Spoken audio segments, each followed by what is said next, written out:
Eu convido agora ao palco a professora doutora Dora Kaufmann.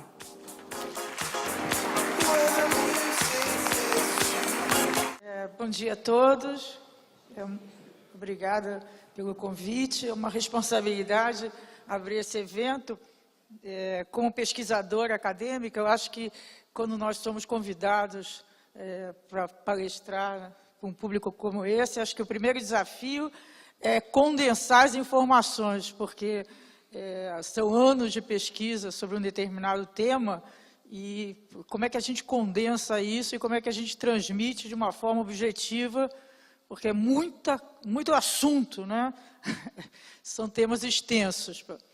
Então, a ideia nesse primeiro painel é colocar algumas questões que a gente vem refletindo. Quando eu digo a gente, são dois centros de pesquisa que eu participo.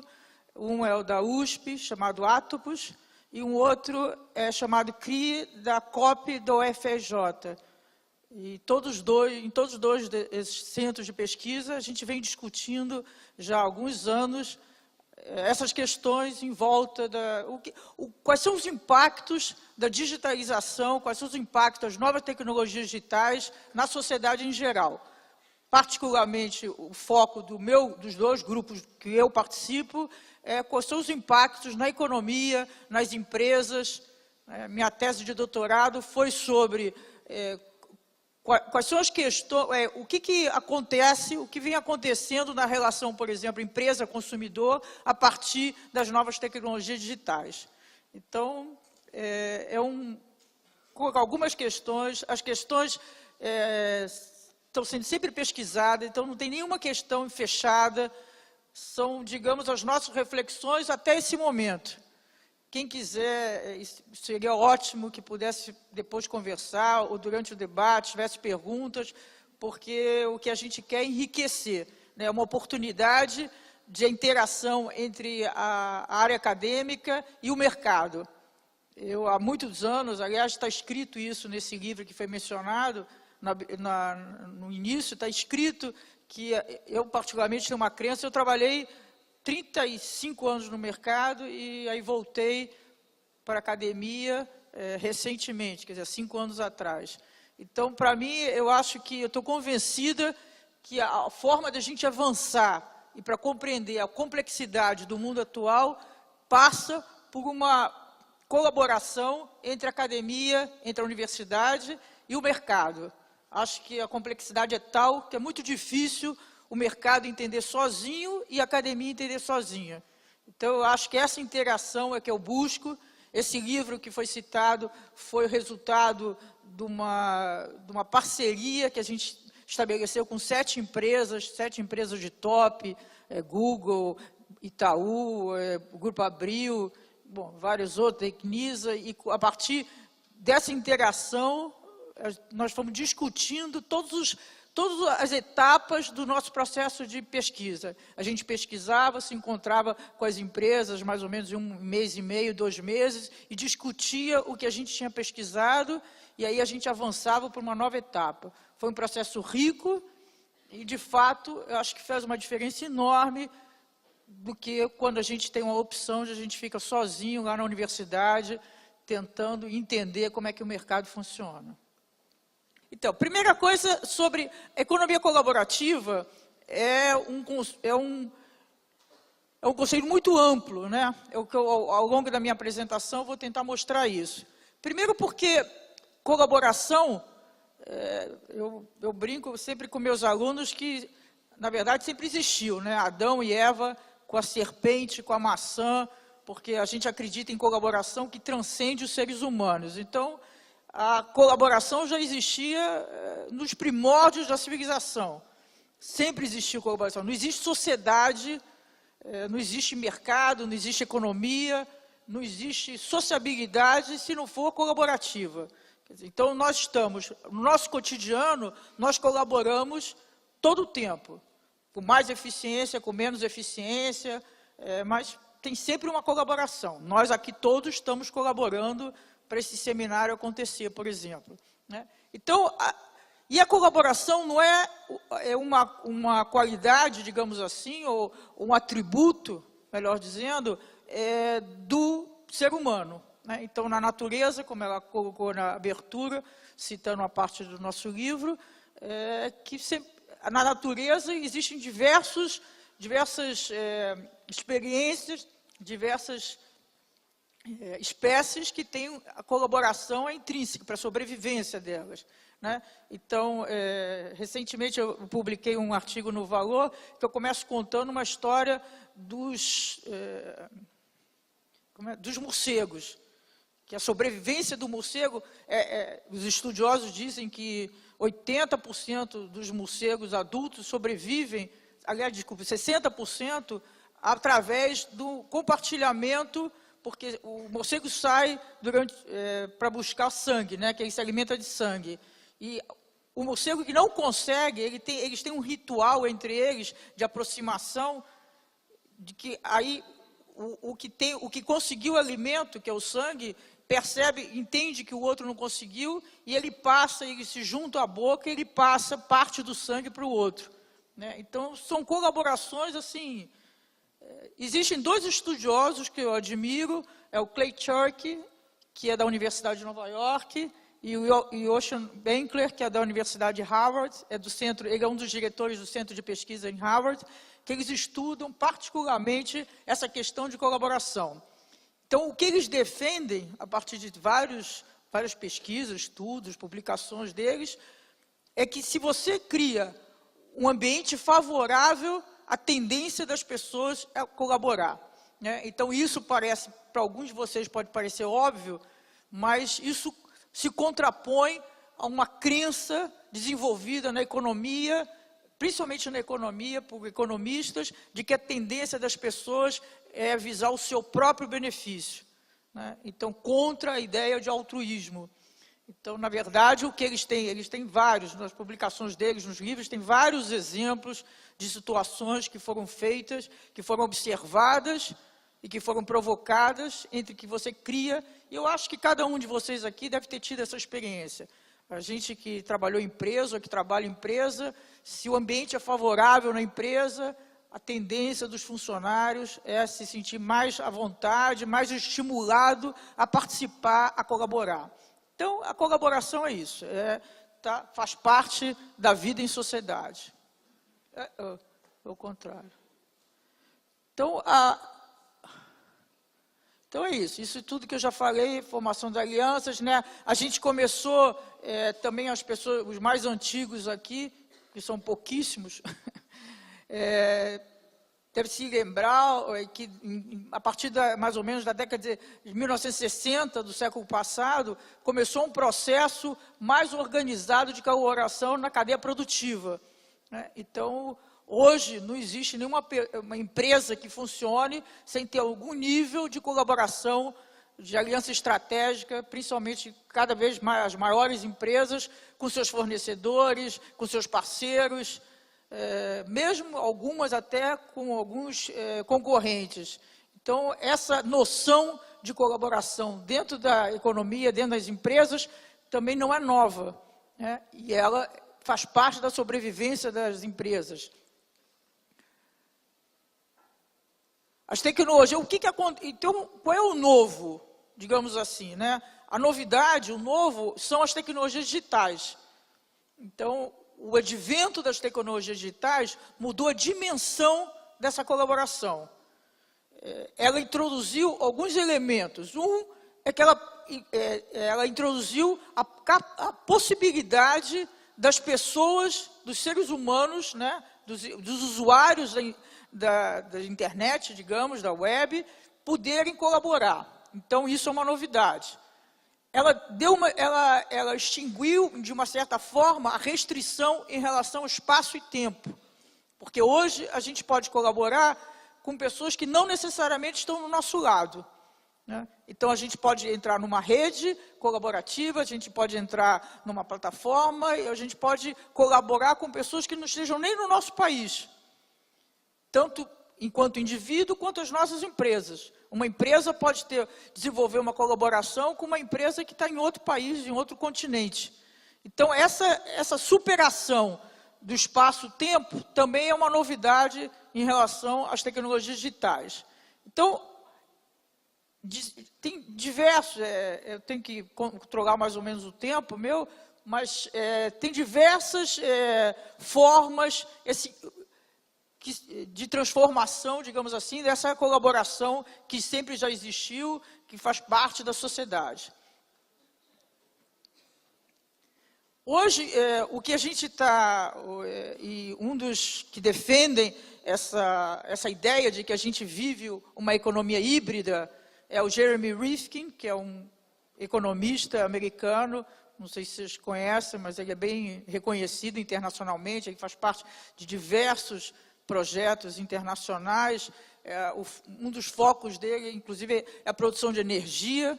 Ele defende que dois motores de transformação da sociedade é a geração e distribuição de energia e a geração e distribuição de comunicação.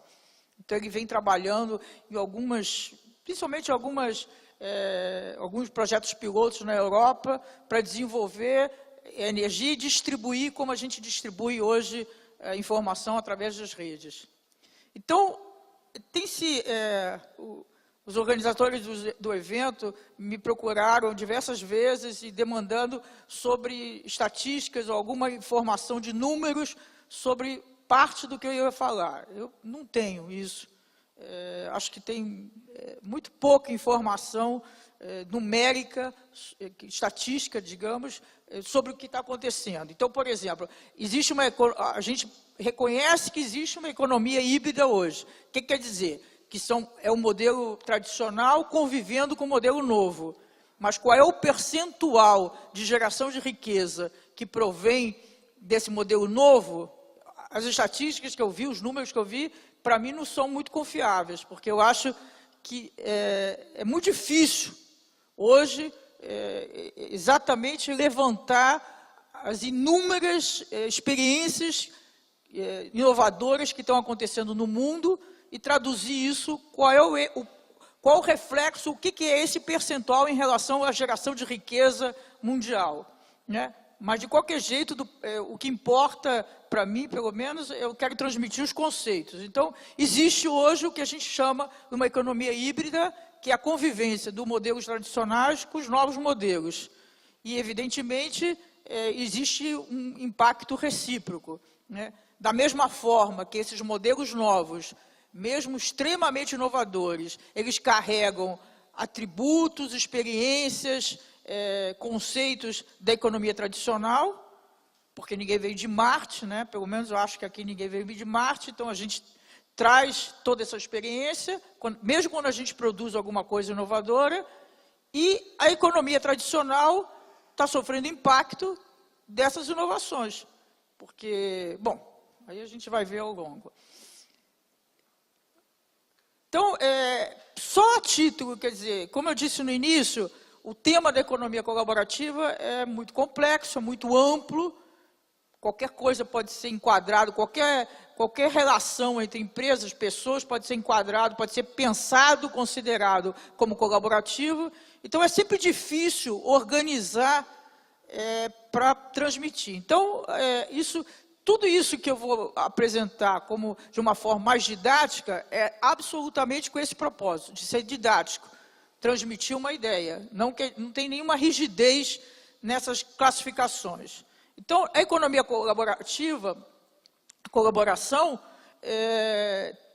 mais ou menos, assim, a gente pode dividir, isso é até existe uma fundação chamada P2P, que é o centro da pesquisa deles, é uma organização internacional, é a colaboração.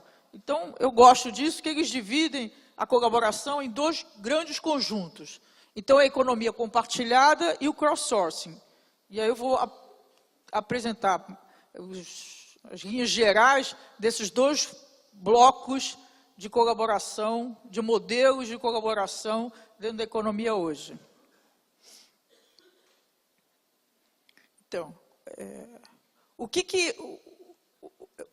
no cerne, digamos, na essência, o próximo painel vai ser sobre a economia compartilhada, e tem ali as pessoas que trabalham nisso, as empresas, a gente vai ter oportunidade de discutir melhor, mas um dos cernes, na minha opinião, da essência da economia compartilhada, vem dessa questão do acesso versus propriedade, né? De novo citar o Jeremy Rifkin, ele tem um livro que chama, inclusive, a Era do Acesso. E ele também, através de várias pesquisas, pesquisas lá do centro de pesquisa dele, ele vai mostrando como gradativamente, no mercado americano, a valorização do acesso tem suplantado a valorização da propriedade, né? Então, ele cita várias questões, por exemplo, entre os jovens, né, a ideia da mobilidade hoje é fundamental para as novas gerações, sob todos os pontos de vista, poder aceitar um emprego em qualquer lugar, poder vir... Hoje a gente vê, por exemplo, na USP, quando tem concurso para fazer pós-graduação, concurso para professor, tem sempre estrangeiros participando, coisas que não existiam antes, né? Há uns 10 anos atrás, por exemplo, isso não existia. Então, hoje, a mobilidade, o fato de mudar de país, ter novas experiências, isso tem tomado conta e é um estímulo, é um atrativo, inclusive, para os jovens. Então, a questão da mobilidade é muito importante.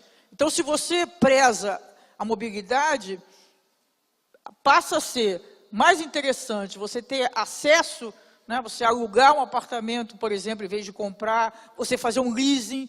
Eu já esqueci, porque na minha idade vou esquecendo os dados, ainda bem que tem o Google para quando a gente precisa pesquisar, mas eu acho que era mais ou menos em torno de 35%, 40% hoje, que os automóveis nos Estados Unidos já são por leasing e não por compra efetiva, né? E, inclusive, uma das questões que são sempre citadas, que quando o dealer, né, a revendedora, quando ela estabelece um contrato de leasing, qual é a vantagem para ela em relação a simplesmente vender um carro? É que ela cria um relacionamento, né? Então, periodicamente, o cliente vai voltar para renovar o leasing. Se ele vende o carro, ele pode nunca mais ver aquele cliente. Então, essa questão do acesso versus a propriedade, eu acho que está na essência da questão da economia, da dinâmica da economia compartilhada. Então, em vez de eu vou usar o Uber, então, os dois ícones é o Uber e o Airbnb, né? Então, acho que, não sei, todo mundo aqui sabe o que é o Uber e o Airbnb? Alguém não sabe? Então, a gente passa disso. Então, essencialmente, quando o consumidor paga pelo benefício do produto, serviço, e não pelo produto, serviço em si. Hoje, tem proliferado, inclusive no Brasil, sites das mais variados objetos para compartilhar. Então, você quer ir com uma bolsa Chanel para fazer um bonito numa festa, você vai lá, tem vários sites que você aluga a bolsa só para ir para o evento. Outro dia, vi um site que aluga iPhone, né? Isso eu achei uma coisa incrível. A pessoa quer fazer um bonito numa festa, aluga o último modelo do iPhone e chega na festa. Há muitos anos atrás, 1843, estou brincando, mas há muitos anos atrás eu trabalhei 12 anos no mercado financeiro.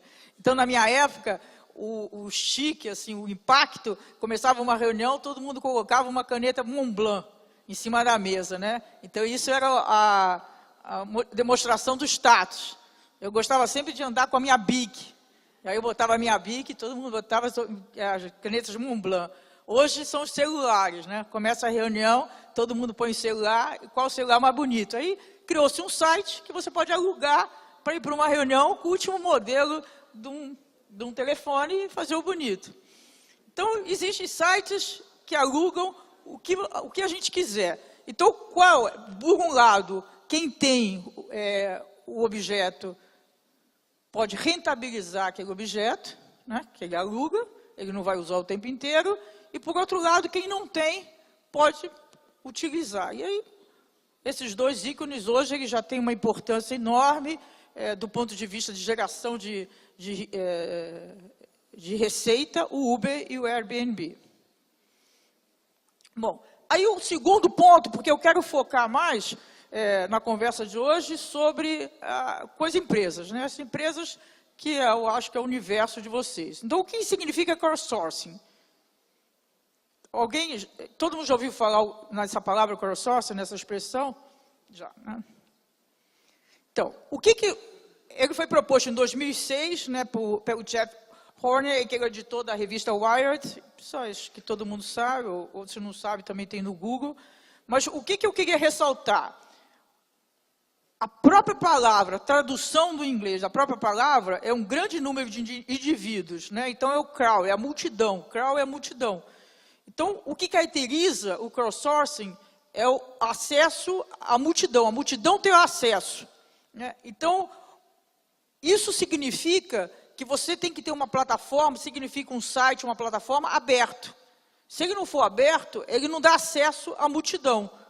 A multidão significa qualquer pessoa, um número de indivíduos grandes, diversificados, que possam contribuir a partir das suas experiências, dos seus países diferentes, da sua cultura, né? Então, mas a questão fundamental, e a gente vai ver depois, por que eu estou ressaltando muito isso, que é que ela tem que ser aberta.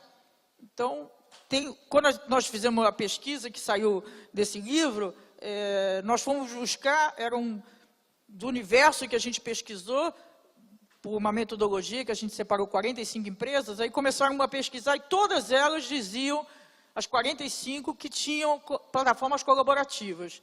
Então, uma das metodologias da nossa equipe, nós nos dividimos e cada um de nós ficou 6 meses participando, tentando participar dessas plataformas. E o que nós vimos, que a grande parte delas, do ponto de vista da tecnologia, nem permitia a colaboração, né? Então, isso é fundamental. Quer dizer, para você ter a colaboração, você tem que criar uma plataforma que ela permita a colaboração, do ponto de vista tecnológico. Senão, não tem nem... Você pode ter a intenção de ser colaborativo, mas não tem como o usuário externo entrar e colaborar naquela sua plataforma. Bom, no crowdsourcing, eu volto a dizer que isso não é nada rígido, é só uma organização do pensamento para poder transmitir de uma maneira, tentar ser mais didático, tá? Então, tentei separar do crowdsourcing 2 conjuntos, sem intermediação de empresa e com intermediação de empresa, né? Então, sem intermediação de empresa, nós temos várias experiências. E todos esses segmentos, nós temos várias experiências acontecendo no mundo, no Brasil, de uma riqueza, de uma diversidade. Eu acho isso fascinante, me fascina extremamente seguir, acompanhar o que está acontecendo no mercado. É, de fato, uma revolução. Então, sem intermediação de empresa, acho que há 3 anos atrás, eu participei de um seminário, de um congresso em Marseille, na França, e foram apresentados vários casos muito interessantes, que eu achei, pelo menos, de articulação, através das redes digitais, entre pequenos produtores agrícolas e o consumidor final. Aqui também já está acontecendo no Brasil, mais focado em produtos orgânicos, mas também gradativamente está se espalhando. Mas, nos países, principalmente na França e na Itália, tem muitos casos muito fortes, já tendo impacto. O que significa isso? Significa bypassar o varejão, né, o intermediário. Então, isso só é possível por causa das tecnologias digitais. Então, os pequenos produtores se organizam, tem o site de venda, eu coloquei um deles aí que eu achei muito interessante, que eu conheci eles nesse congresso. E o consumidor final, ele compra. Então, tem toda uma... Esse site, particularmente francês, eles têm toda uma dinâmica muito interessante. Você pode se candidatar a ser um receptor dos produtos e distribuir na sua vizinhança. Mas toda essa articulação, toda ela é feita através das redes digitais. Então, é um dos inúmeros modelos que estão acontecendo sem intermediação de empresa, de uma empresa tradicional. São os produtores que se organizam para distribuir seus produtos. O Linux é um grande exemplo, né? também não vou aprofundar, aliás, todas as informações hoje a gente sabe que tem tudo disponível na internet, mas a história do Linux, ele começou, é um sistema operacional, e ele começou, a IBM, o impacto do Linux foi tão grande que ele transformou o core business da IBM. Né? A IBM, o principal produto da IBM, ou um dos principais produtos, era o sistema operacional. E a IBM tem uma história que passou alguns anos lutando, digamos assim, contra o Linux, que ia surgindo e se desenvolvendo como um competidor do seu sistema operacional. Até que a IBM, o que ela decidiu? Ela abandonou o seu sistema operacional, ela adotou o Linux, e hoje ela participa, hoje não, há muitos anos, ela participa do Linux, os seus funcionários participam como desenvolvedores do próprio Linux. Né? Então, o Linux é um exemplo dessa economia híbrida, porque ao mesmo tempo que ele é um sistema compartilhado, ele não tem um dono do Linux, assim, ele é um sistema compartilhado, entre vários desenvolvedores, participam, é aberto, e todo mundo pode usá-lo. Ao mesmo tempo, ele tem colaboração efetiva de grandes empresas. Né? Funcionários pagos por essas grandes empresas contribuem com o Linux. Bom, aí tem a intermediação com empresas. Então, aí também dividir em duas, também a título didático. Empresas da nova economia e empresas tradicionais.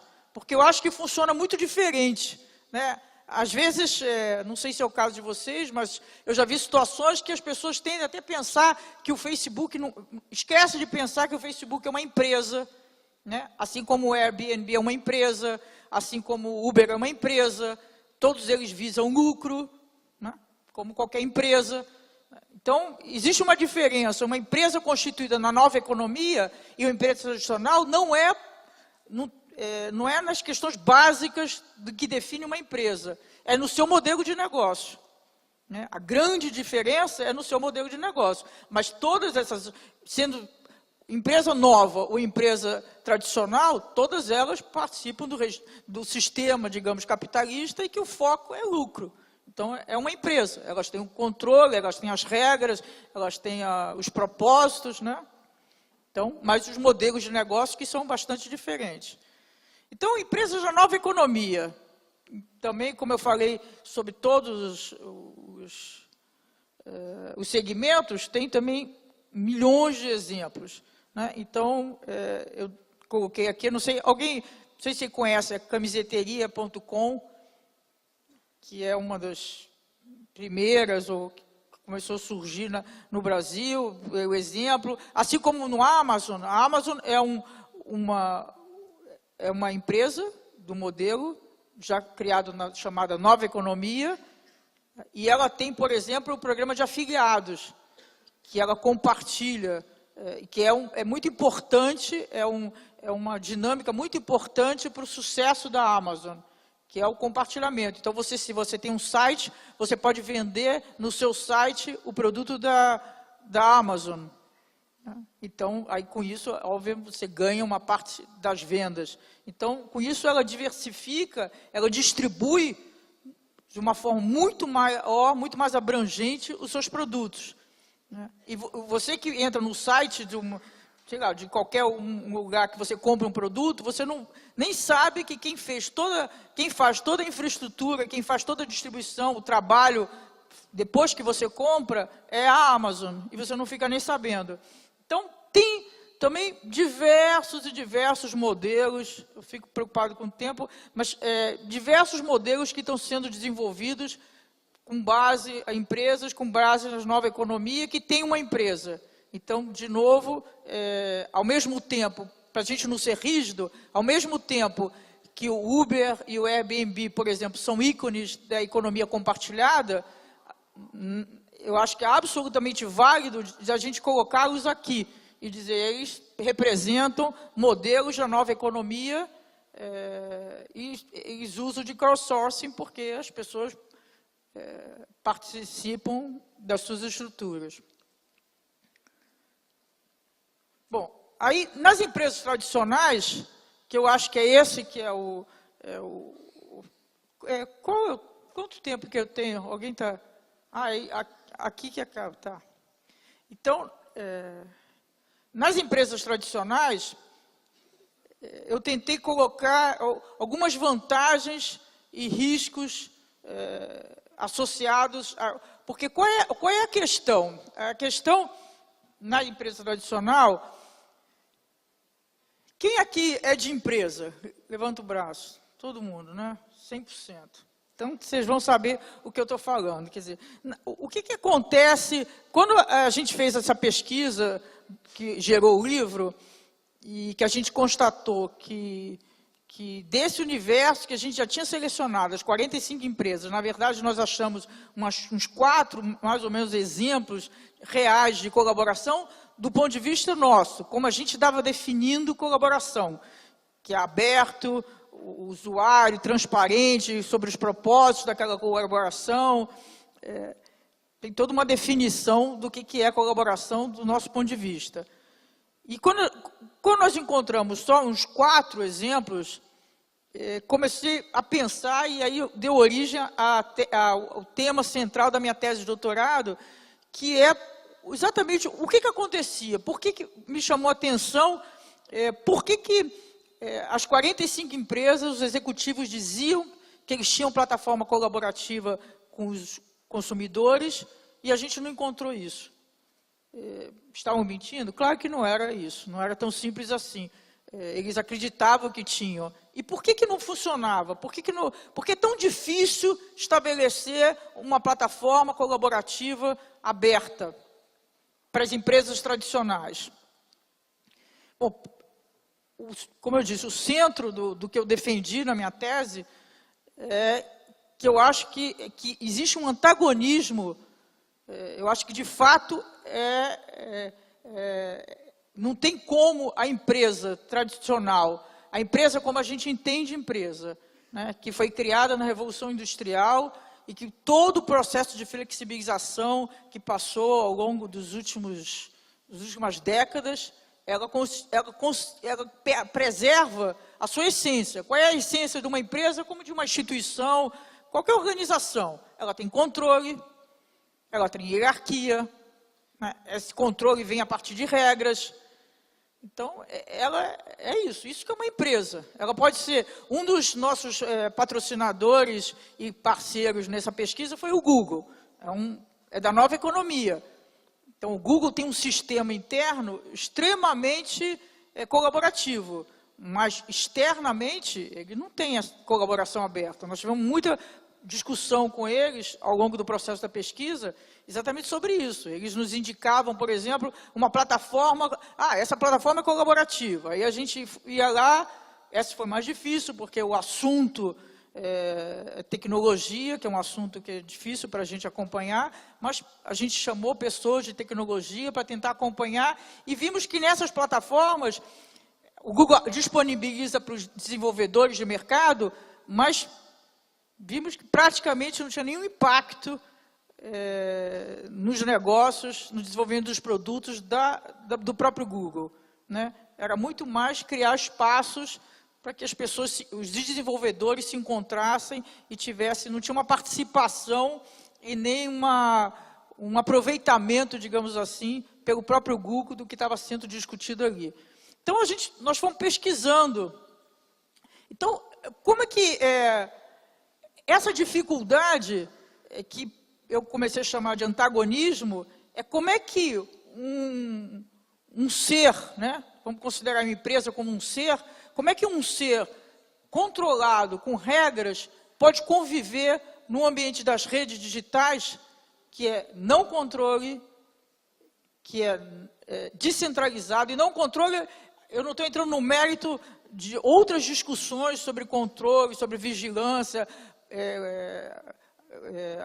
como é que se diz, ameaça à privacidade, essas são outras questões. Estou falando do ponto de vista de uma empresa. Uma empresa, não tem como controlar o que está acontecendo nas redes digitais, né?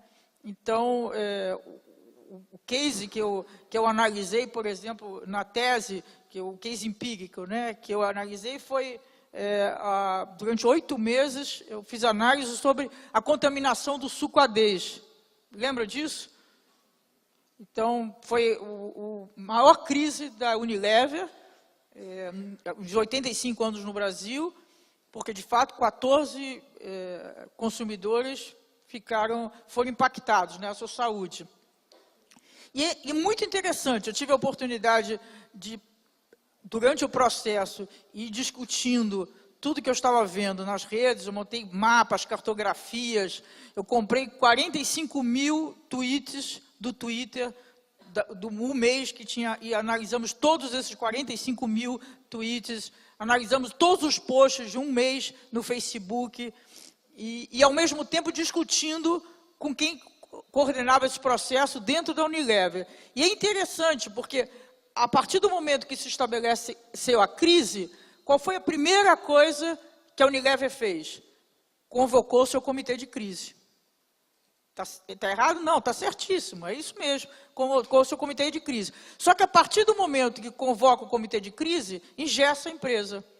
Então, a gente foi analisando a diferença entre a comunicação tradicional, corriqueira da Unilever com o consumidor, muito lúdica, muito aberta, e de repente ela foi absolutamente engessada. O que a Unilever começou a divulgar eram comunicados formais aprovados pelo jurídico. E ela tinha esperança que o consumidor fosse propagar nas redes esses comunicados. Eu brincava com eles que eu acho que só eu lia os comunicados porque eu estava estudando aquilo, né? As pessoas vão entrar no Twitter, no Facebook, ler comunicados e ainda divulgar os comunicados. Muito difícil isso acontecer. Então, mas por que a empresa fez isso? Ela tem outra alternativa? Não, ela não tem. Porque a Anvisa estava em cima, todas as agências sanitárias, PROCON, em suma, um aparato legal em cima da Unilever. Então, a empresa ela tem muito pouca mobilidade, mesmo quando ela deseja, né? Não tem a ver com desejo.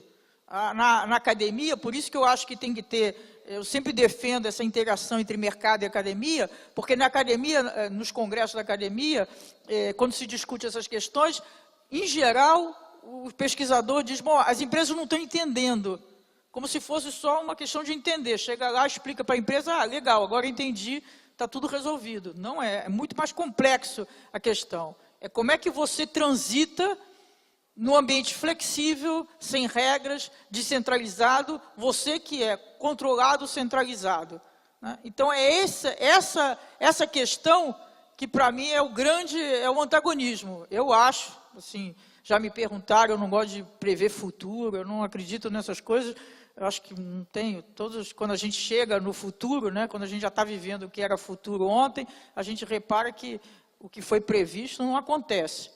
Aliás, eu acho que, ainda bem, acho que esse é o barato da vida, é o imprevisto.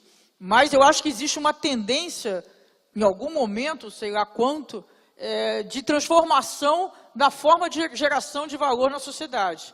Então, hoje, a grande geração de valor está concentrada nas empresas, nesse modelo de empresa, nesse jeitão de empresa que a gente entende, que a gente conhece, e eu acho que isso tende a se modificar, porque, de fato, as redes digitais têm um impacto revolucionário na vida das pessoas, na sociedade, na economia. Então, quando pega as empresas, quais são as vantagens e os benefícios de criar uma estrutura aberta, plataformas colaborativas, né? Então, vantagem, acesso a competências, são questões mais ou menos evidentes, né? Me parece, acesso a competências, ideias, recursos diversificados. Então, quem acompanha o mercado também há um tempo, quando o mercado mudou de a inovação fechada para a inovação aberta, já foi um pouco com esse estímulo, né? Foi quando o modelo de inovação fechado, através dos departamentos de desenvolvimento e produto, e usando só os recursos internos, já não deu conta da competitividade, das exigências do mercado. Então, as empresas começaram, principalmente a partir de 1980, 1990, a implantar gradativamente o sistema de inovação aberta. Então, mas isso que a gente está falando aqui, de plataformas colaborativas, é um passo muito adiante da inovação aberta, porque a inovação aberta tem um controle da empresa. Não é aberta no sentido de que qualquer usuário, qualquer um pode dar ideias, participar, discutir. Não, elas são plataformas. Bom, a gente vai chegar lá, já vou discutir uma das principais dessas plataformas. Mas, então, o benefício, o atrativo, segue na linha da inovação aberta, já do final do século passado. É buscar a diversidade. Acesso a novas competências que você não consegue hoje manter dentro da sua empresa. Além disso, em paralelo, está tendo um outro movimento que é o empreendedorismo. Então, hoje os jovens, por exemplo, 35% dos jovens americanos já não se empregam em grandes empresas. Estão empreendendo suas próprias empresas, suas startups. Então, isso também tem um impacto nas empresas, porque estão concentrados nesse universo de pessoas, grande parte das pessoas com potencial de inovação. Então, as empresas também carecem. Hoje é difícil para as empresas manter pessoas com muito perfil de inovação dentro das suas estruturas, que são mais engessadas, mais rígidas. Então, essas pessoas saem para empreender. Então, quando você tem uma plataforma aberta, colaborativa, você também atrai a possibilidade dessas startups colaborarem com você. Redução de custo e estímulo à equipe interna. Então, a equipe interna, ela pode se sentir ameaçada ou se sentir estimulada. Depende de como você fazer a gestão desse processo interno. Mas aposta-se que ela vai se sentir estimulada porque ela tem uma competição surgindo externa. Agora, tem os riscos e os custos. Tempo, esforço, implantação e gestão dessas plataformas, insuficiente flexibilidade na linha de produção, amadorismo e o custo de manutenção. Então, da equipe, está escrito errado, equipa. Então, o ano passado eu passei um tempo em Berlim, no Instituto de Pesquisa em Berlim, e nesse instituto, que é focado para os impactos da digitalização das tecnologias, é exatamente esse o tema deles, dividido em 4 áreas, e uma delas discutindo impactos na economia, nas empresas. Então, nós também aprofundamos uma série de estudos, fizemos um levantamento de mais ou menos em torno de 500 artigos, papers internacionais de pesquisadores do mundo inteiro, focado na questão da colaboração. E é interessante, porque, para mim, assim, grande parte desses textos, desses artigos, de novo voltando à questão que eu acho que a academia sozinha não dá conta, assim como o mercado também, insisto nisso, gostaria que a gente pudesse estabelecer parcerias, porque a maior parte desses artigos acadêmicos, eles não tiveram acesso ao que de fato aconteceu dentro da empresa. Então, para mim, isso muda tudo. Nessa pesquisa que nós fizemos, que resultou no livro, nós tivemos várias experiências.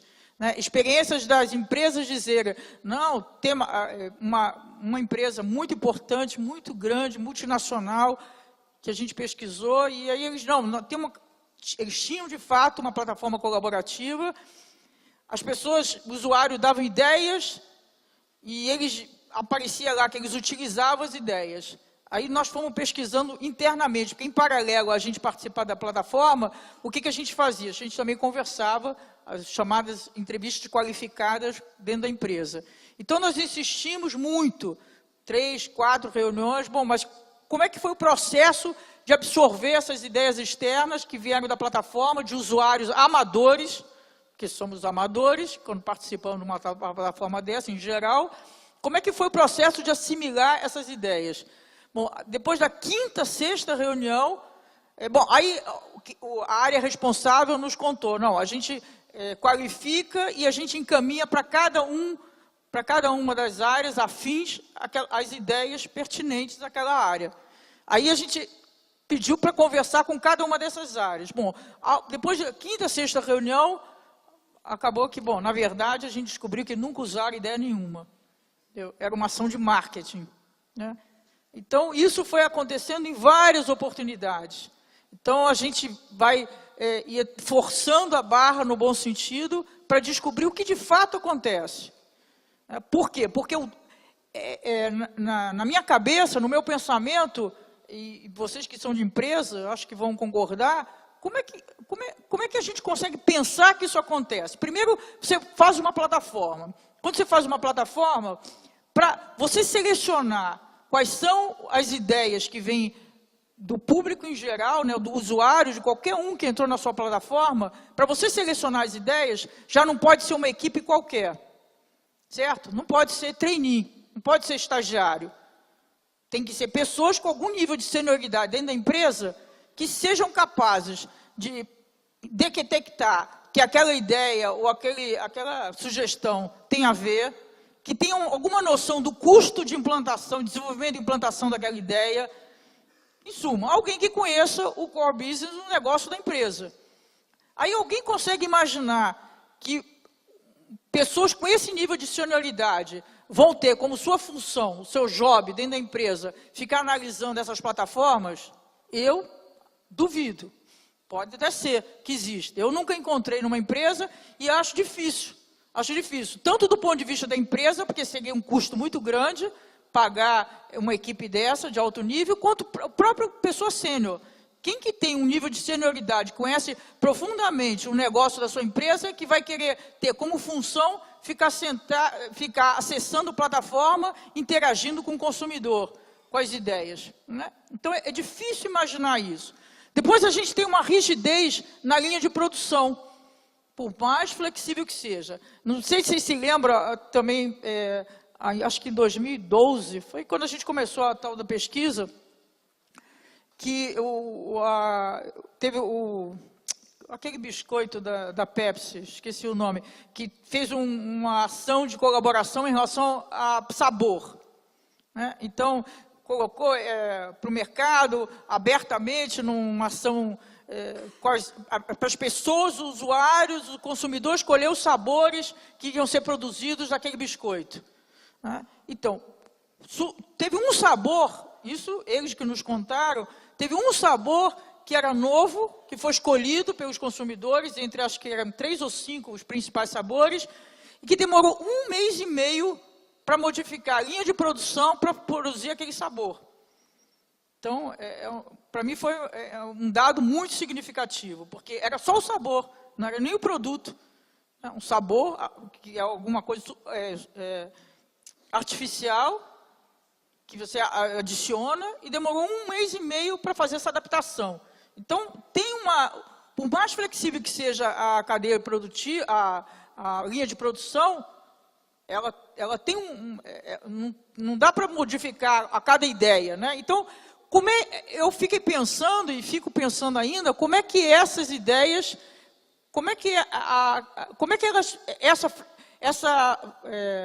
essa forma de funcionar das redes podem ser incorporadas pelas empresas. Aí que eu não consigo ver isso funcionar. O amadorismo, então, quando a gente analisa, eu achei um paper, um artigo que eu achei interessante quando eu estava lá em Berlim, que eles fizeram análise, ela faz uma análise exatamente, a pesquisadora, autora do texto, né, sobre essa questão do amadorismo.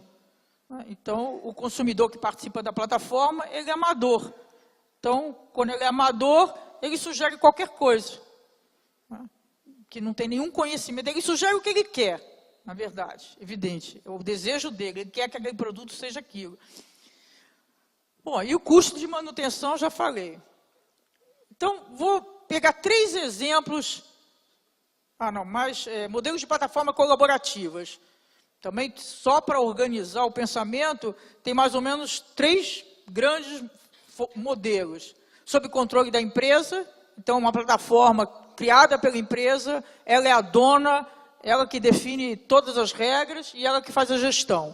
Sob o controle parcial da empresa, então existem modelos disponíveis no mercado, que a sua empresa vai compra ou aluga, sei lá, tem várias formas de funcionar, e você adapta aquele modelo, é como se você comprasse um software e você adapta o software ao que você quer dentro da empresa, né? Fazendo esse paralelo, isso não é um software, mas é uma plataforma que você adapta e tem sem controle da empresa, que são plataformas de intermediação de mercado que você vai e participa. Então, são esses 3 grandes modelos. Aí eu vou falar sobre cada um deles. A Procter é um exemplo do primeiro modelo. Essa plataforma Connect and Develop é a plataforma da Procter. Ela é bastante citada em congressos de economia colaborativa, crowdsourcing, qualquer desses assuntos, acho que de 10, 9 pelo menos citam ela, e citam ela como uma plataforma colaborativa. Na minha opinião, não é. É uma plataforma, não é nem na minha opinião, desculpe, é dentro da forma como a gente define colaboração. Ela é um exemplo, para mim, típico de inovação aberta. Então, ela coloca desafios e as pessoas, e quem quiser, pode dar soluções. Né? Mas por que não é colaborativa? Porque é uma relação entre a empresa e um usuário. E o usuário não é aberto. Eu não vejo o que os outros usuários estão propondo, eu não discuto o que os outros usuários estão propondo, não tem um processo de colaboração, de fazer junto. Né? E segundo, depois também de muita insistência que a gente teve acesso à informação deles, segundo a informação interna, grande parte, quase 100%, de quem de fato dá ideias colaborativas que absorvem, são pequenas empresas. São aquilo que eu falei, são startups ou são pequenas empresas, são especialistas, porque é muito difícil, você imaginar um amador conseguir responder a um desafio da Procter e desenvolver.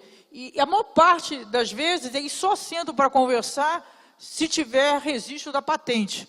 Então, isso é mais difícil ainda a gente imaginar que um usuário, um consumidor, vai registrar uma patente para depois... Então, agora, isso tem um impacto, e essa plataforma é genial, mudou, a Procter teve um impacto enorme, tem vários artigos sobre esse assunto. Agora, então eu não estou fazendo juízo de valor, não é uma crítica de forma nenhuma, só estou dizendo que é colocado como colaborativo na maior parte dos encontros, na maior parte dos artigos, e eu acho que não é. Que é uma inovação aberta. Em vez de ser, é uma outra dimensão para a inovação aberta. Em vez de ser, como começou no final do século passado, que era voltada, quem participava a fazer um acordo com a universidade, com o centro de pesquisa, com o meu fornecedor, com o meu parceiro, e colaborava numa determinada escala, hoje você tem a possibilidade de fazer inovação aberta numa escala muito maior. Porque, de fato, qualquer um pode entrar e colaborar. Mas é uma colaboração, é uma inovação aberta. Não sei se fica claro o que acontece. Esse fato de que, se eu respondo a um desafio, eu começo a desenvolver uma relação da empresa comigo, e ela, inclusive, se ela adotar, ela me remunera. Tá? Então, esse é um modelo, mas essa plataforma é exclusiva deles. Bom, esse é a plataforma da Dell. Ela também, nesses artigos da academia, ela é muito citada.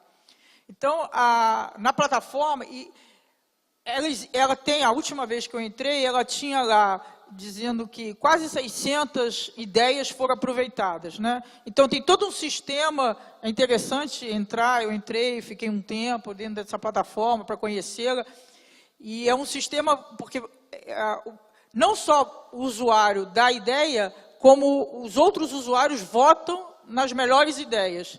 Né? E são as ideias que, digamos, elas são consideradas, são as ideias mais votadas.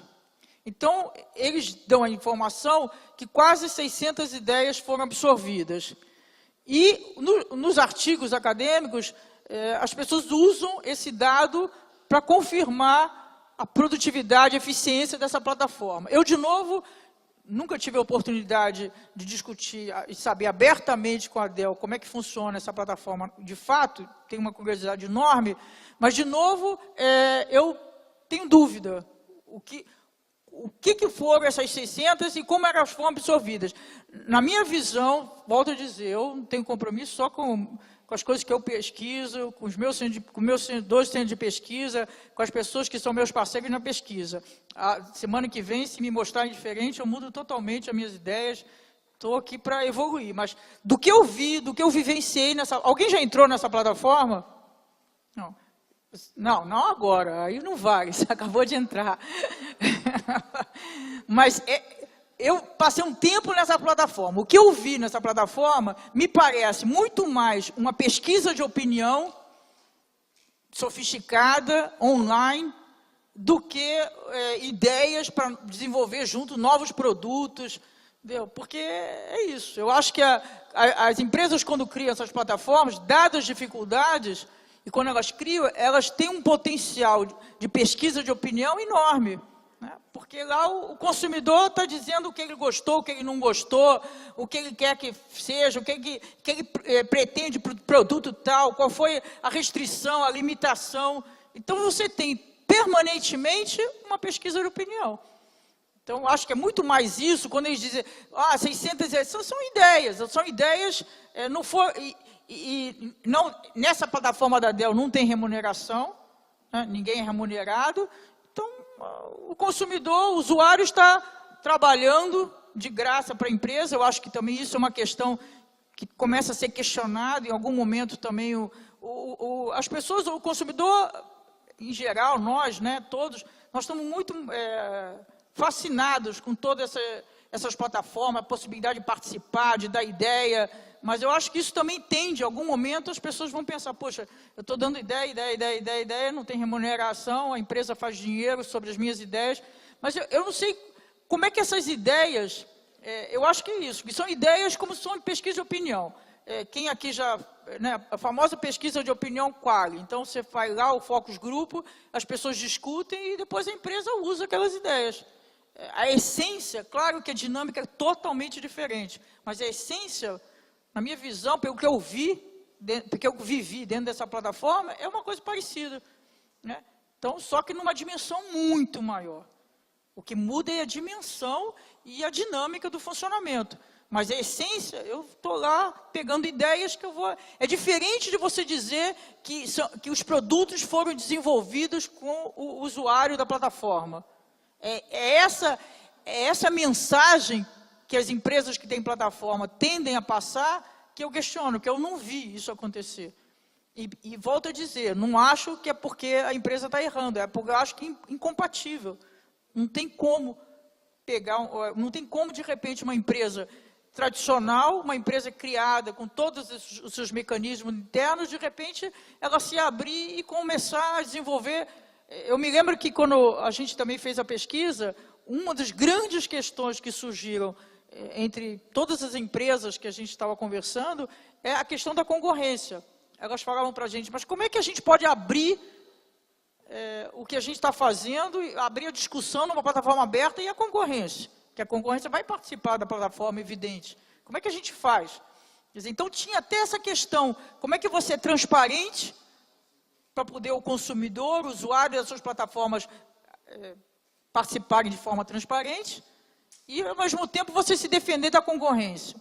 Né? Então, tem regras e questões no mercado que ainda estão absolutamente presentes, que tem, de alguma forma, tem que se modificar. É uma outra economia, uma outra dinâmica que vai se desenvolver ao longo do tempo e vai responder essas questões. A última, essa plataforma é o último exemplo, que é uma plataforma de mercado. Né? Ela também é super importante no mercado, grandes empresas participam dela, e aí ela não é propriedade de nenhuma empresa, né? Então ela é uma plataforma de intermediação.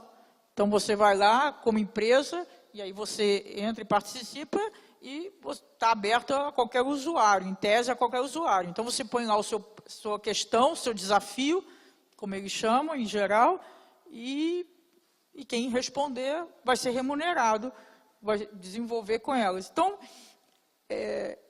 aqui no Brasil, nas nossas pesquisas, a gente teve um caso, que talvez todos vocês tenham visto, que também, com base no que a gente definiu como colaboração, conceito de colaboração, foi o melhor case que a gente viu, foi da Fiat, o Fiat 1000, que foi um carro...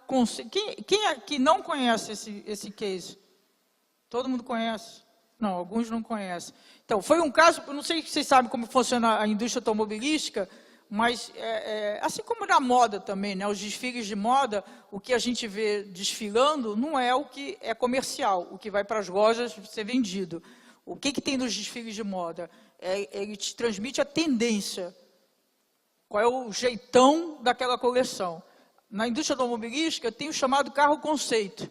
É um carro desenvolvido que também não é comercializado e que ele serve para dizer, olha, a tendência dos próximos 5 anos, na indústria automobilística o tempo é maior do que na moda, claro, e durante, digamos, 5 anos, esse é o jeito, é a tendência do mercado. Então, a Fiat criou uma plataforma, a ideia, esse case ganhou prêmios em vários lugares do mundo, e sempre eles contam a história que tudo foi pensado para desenvolver um carro conceito junto com o consumidor, mas metso, na verdade, eles foram surpreendidos. A ideia era uma ação de marketing, que ela foi crescendo, foi se desenvolvendo, e virou, de fato, uma plataforma aberta, onde 11 mil pessoas contribuíram para desenvolver, ao longo de 1 ano e meio, a ideia desse carro conceito que foi apresentado no Salão de Automóveis em 2010.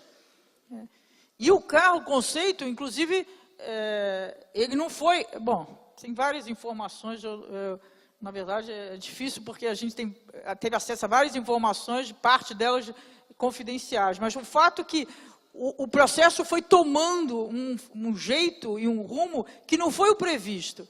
E aí, de um determinado momento, a empresa, como era público, a empresa não tem como recuar. Então, de fato, aquele carro que foi desenvolvido nessa plataforma colaborativa foi apresentado no salão de automóvel. Isso teve um impacto muito grande interno na empresa, porque esses processos também impactam a empresa, evidente.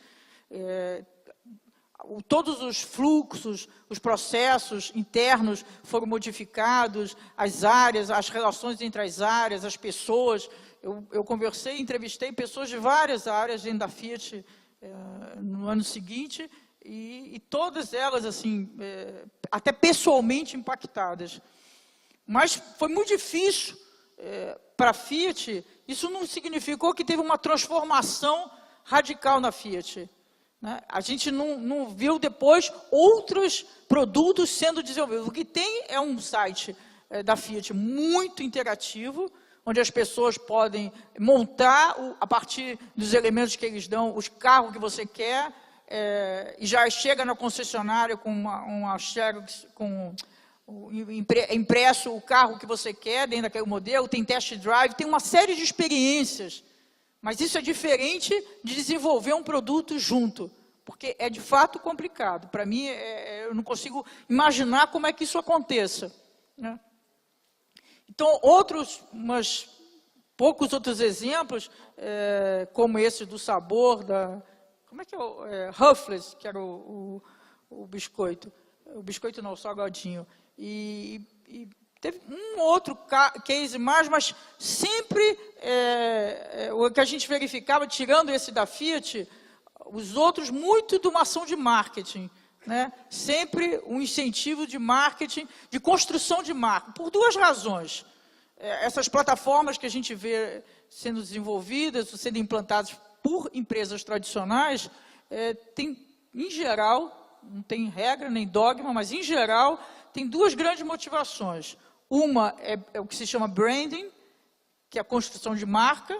Então, você estabelece uma nova relação. É um pouco, assim, desculpem a comparação, mas é um pouco como hoje, grande parte das empresas ainda usa o tema da sustentabilidade, o tema das ações sociais, né? Eu acho positivo, por um lado, porque se elas usam isso para construir suas marcas, elas estão sinalizando que esses são atributos positivos. Então, acho isso legal, né? Então, a colaboração com o seu consumidor, a sustentabilidade, as ações sociais. Então, já é identificado que isso soma positivamente e que na construção de marca tem que levar em conta essas ações. Mas, na prática, ainda muito restrito. Ainda quando a gente vai aprofundar e ver quais são as empresas que, de fato, estão fazendo projetos de sustentabilidade de verdade, com impacto real na sociedade, ainda é muito pequeno. E a colaboração é do mesmo jeitão, né? Então, tem muitas plataformas, muitas interações, que é construção de marca. E a segunda é pesquisa de opinião, né? Então, não sei aqui se tem algum especialista em pesquisa, mas também as tecnologias digitais mudaram a forma de fazer pesquisa do consumidor. Porque hoje você observa nas redes o comportamento do consumidor, você interage nas redes e você absorve daí a grande parte dos inputs para o seu desenvolvimento dos seus produtos, dos seus serviços. Então, essas plataformas, esses sites que as empresas criam, também tem muito a intenção e, de fato, a função de gerar inputs para o seu desenvolvimento. Então, acho que só vou tirar esse último aí. Então, o que é sabe o que eu podia botar? Espera aí.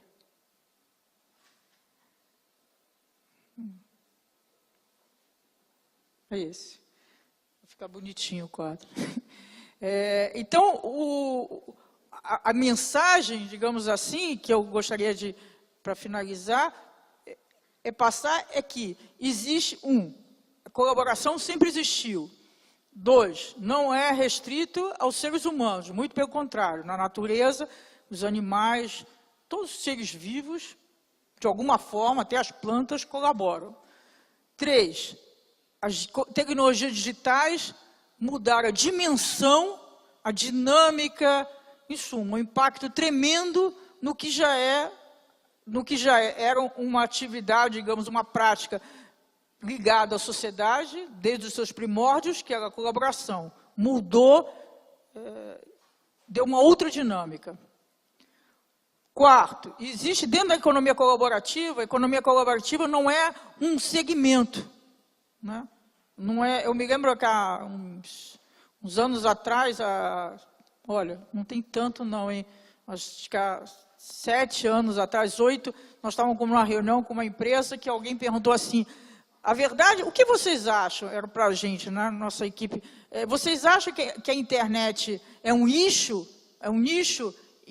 da moda e vai deixar de existir? É só um nicho? E a gente achou interessante essa pergunta 7 anos atrás. A gente falou, não, isso aí não é um nicho, e não vai acabar, né? Então, isso é a internet é o que... bom, nem preciso falar o que é internet, mas imagina 7 anos atrás alguém de alto nível ainda achar que podia ser um nicho. É a mesma coisa, fazendo um paralelo assim, a economia colaborativa não é um nicho, não é um segmento, né? São práticas diversificadas, de diversos modelos de negócio diferentes, é uma transformação gradativa, em algumas situações mais lentas, outras mais rápidas, da forma de se fazer negócio, da forma das empresas interagirem, das pessoas interagirem, são oportunidades para as pessoas, e isso está tendo já um impacto maior com a impressora 3D, né? Quanto mais se desenvolver a impressora 3D, que é inexorável esse desenvolvimento, mais surgem oportunidades de colaboração, de desenvolver produtos que nem passem por grandes empresas, nem por empresas, né? Porque aí eu vou lá, eu acho que daqui a pouco a gente vai ter os birôs hoje que a gente imprime um papel, a gente vai lá num birô, põe e já sai um produto. Já tem várias experiências de produtos. Outro dia eu vi foi um avião feito numa impressora 3D. Né? Então, isso também o custo vai cair e as impressoras 3D vão possibilitar que a gente se reúna, pessoas, produza alguma coisa e venda, e cada um chega na sua casa e vai num birô, porque deve ser cara a máquina no início, e imprima, né? Então, é um mundo novo que está se desenvolvendo e que está tendo impacto nas empresas tradicionais, tendo impacto nas nossas empresas, e que tem diversos modelos, né? Então, depois, a última coisa é em relação às empresas tradicionais, né? De fato, é um grande desafio para as empresas tradicionais, como atuar nesse modelo. Porque, volto a dizer, é diferente você colaborar numa situação onde você tem controle, quando você está colaborando com o seu fornecedor, com o seu parceiro, são todas estruturas colaborativas que você controla, você é empresa, né? É diferente quando você entra num ambiente que é aberto com os consumidores, no qual você não controla. Então, isso é uma mudança radical. E é essa mudança radical que eu acho, até o meu pensamento, até esse momento, que é incompatível com o modelo de empresa que nós entendemos, que nós trabalhamos, que nós conhecemos. O que é uma empresa, né? Exatamente que é a questão do controle, da hierarquia, das regras, do objetivo que ela tem, né? Então, ela não tem, por mais flexível que a empresa tem, ela não tem um grau de flexibilidade que ela possa transitar e ter como parceiro as redes digitais, que são absolutamente flexíveis, absolutamente descentralizadas, absolutamente informais, né? A própria inserção, quando uma empresa entra na rede digital, ela tem uma responsabilidade. Primeiro porque tudo que ela publica pode ser usado juridicamente. Começa por aí, né? E depois é isso, ela tem responsabilidade, porque quem está entrando ali está falando em nome da empresa, que tem toda a marca, tem os donos, em suma, tem tudo a defender. Quando eu, pessoa física, entro numa rede digital, eu só tenho que me preocupar comigo, com a minha reputação, mas eu sou livre para falar o que eu quiser, participar quantas vezes eu quiser, participar uma vez e nunca mais voltar naquela rede colaborativa. Quer dizer, também o grau de liberdade com que as empresas podem participar das redes é infinitamente menor do que as pessoas físicas. Então, isso também tem que ser levado em conta. Aliás, eu nem diria que as empresas têm grau de liberdade para participar das redes, né? Então, essas dinâmicas que a gente tem que pensar, e aí cada empresa, cada pessoa que trabalha numa empresa, tem que pensar como é que a gente pode conciliar, como é que a gente pode se aproximar desse ambiente, não é mercado, desculpa, desse ambiente. Porque também eu acho que se não se aproximar, também vai perder mercado, né? Então tem que se aproximar, tem que encontrar um jeito de conviver da melhor forma possível com esse ambiente. Isso eu falo às grandes empresas, né? E se a gente reparar, a gente vai ter o debate depois, mas mesmo dessas grandes empresas da economia compartilhada, né, os dois ícones hoje, o Uber e o Airbnb, o modelo deles é compartilhado, mas eles não põem em discussão o core business deles. Não sei se eu consigo ser claro qual é que é a diferença, né? Eles têm um modelo que as pessoas dão opinião, que as pessoas participam, do modelo de negócio deles, mas eles controlam o modelo de negócio deles, né? Eles não estão colocando em discussão qual é o novo produto que eles vão fazer. Não sei se dá para perceber a diferença. Mesmo eles sendo da nova economia, porque eles são uma empresa também. Eles também têm controle, eles também têm regras, também têm hierarquia, mesmo sendo da nova economia, né? Então, quando a gente fala assim, poxa, não, eles não são abertos, eles colocaram em discussão, olha, estão pensando em fazer um novo produto, o que você acha, qual produto que deveria ser, não tem essas plataformas colaborativas que algumas empresas tradicionais lançam no mercado com esse conteúdo, né? Então é isso, faltam 57 segundos. Obrigado, estou à disposição, quem quiser conversar.